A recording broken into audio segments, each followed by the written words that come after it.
గురుగారు రేపంతా కూడా అంటే 21 నుంచి 23 వరకు అని అంటూ ఉన్నారు. సో రోజంతా కూడా చాలా తక్కువగా ఉంటుంది, నైట్ ఎక్కువగా ఉంటుంది అని అంటూ ఉన్నారు. సో దీన్ని మనం జ్యోతిష శాస్త్రపరంగా ఎలా చూడొచ్చు అంటారు? మామూలుగా ఏమిటంటే అండి, ఖగోళ శాస్త్రం ప్రకారంగా జరిగేది సహజంగా ఇది. అవును. ఏమిటంటే భూమి ఏంటంటే టోటల్ గా స్పెరికల్ గా ఉండి ఒకే అక్షం పైన ఉంటే ఇలా సమస్యలు వచ్చేవి కాదు. యాక్చువల్ గా అయితే అంటే భూమి తన చుట్టూ తాను తిరుగుతూ సూర్యుడు చుట్టూ తిరుగుతుంటాయి. అంటే రెండు రొటేషన్స్ అనేవి ఉన్నాయి యాక్చువల్ గా అయితే. అంటే రొటేషన్ ఒకటి, రెవల్యూషన్ ఒకటి అంటారు యాక్చువల్ గా.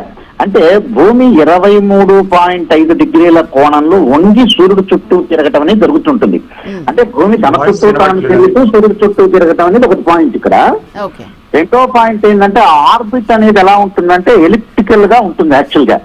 అంటే దూరంగా, అంటే భూమి తన చుట్టూ తాను తిరుగుతూ ఉంటే సూర్యుడికి కొంత దూరంలో ఉండటము, ఒకవైపు ఏమో దగ్గరికి రావటం జరుగుతుంది. అసలు మెయిన్ పాయింట్ ఇది.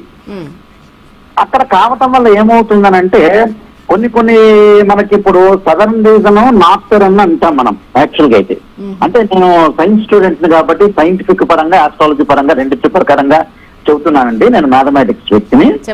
అయితే ఇక్కడ సదరన్ రీజన్, నార్త్ రన్ అనేది ఒకటి ఉంటుంది. ఇప్పుడు ఏంటంటే అంటార్కిటికా వాళ్ళకి ఏంటంటే డే లైట్ అంటే ఒక సమ్మర్ సీజన్ అని చెప్పుకోవటం వల్ల ఇక్కడ ఏమవుతుంది, సదరన్ రీజన్ వాళ్ళకు కూడా ఎలా ఉంటుందంటే ఇప్పుడు మనకి రాత్రి ఎక్కువగా ఉంటుంది మనం అనుకుంటున్నాం, ఇప్పుడు చర్చిస్తున్నాం యాక్చువల్ గా అయితే. దీన్ని సాలిస్టిక్ అంటే అయనాంతము అంటారు తెలుగులో యాక్చువల్ గా.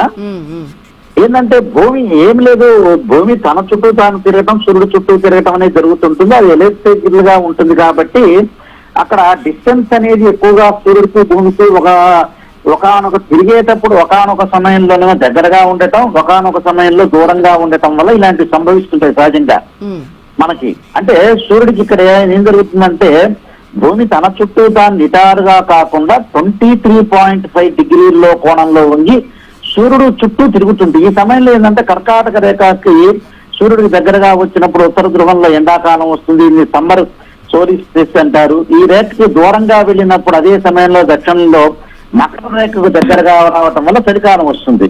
అది మనం వింటర్ అంటాం మనం యాక్చువల్ గా అయితే. అదే గురుగారు, దీనికి సంబంధించి చాలా మంది ఏమనుకుంటారంటే జ్యోతిష శాస్త్రపరంగా ఇలాంటి ఒక రోజు వచ్చినప్పుడు దానాలు ఇవ్వాలి, లేకపోతే పర్టికులర్ గా పూజలు ఏమైనా చేయాలి, ఇలా రకరకాలుగా అపోహలు ఉంటూ ఉంటాయి.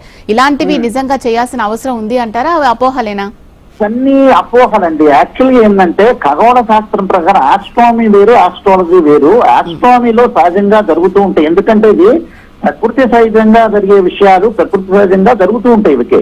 అంటే డే లైట్ అని, తర్వాత మనకి షార్టెస్ట్ ఇది అనుకున్నాం కదా మనం. అంటే పగులు కొన్ని గంటలు ఉంటుంది, రాత్రి నైట్ వచ్చేటప్పటికల్లా 16 గంటలు ఉంటుంది. యాక్చువల్గా ఏంటంటే 3 అవర్స్ నుంచి ఉంటుంది. అంటే పగులు తక్కువగా ఉంటుంది, నైట్ అనేది ఎక్కువగా ఉంటుంది మనం అనుకుంటున్నాం. అంటే అంటార్కిటికా దానిలో సమ్మర్ జరుగుతుంటుంది కాబట్టి అక్కడ సూర్యకిరణాలు ఎక్కువగా ఉంటాయి కాబట్టి ఇక్కడ మనకి సూర్యకిరణాలు చాలా తక్కువగా ఉంటాయని రాత్రి వస్తుందని అర్థం, దాని అర్థం.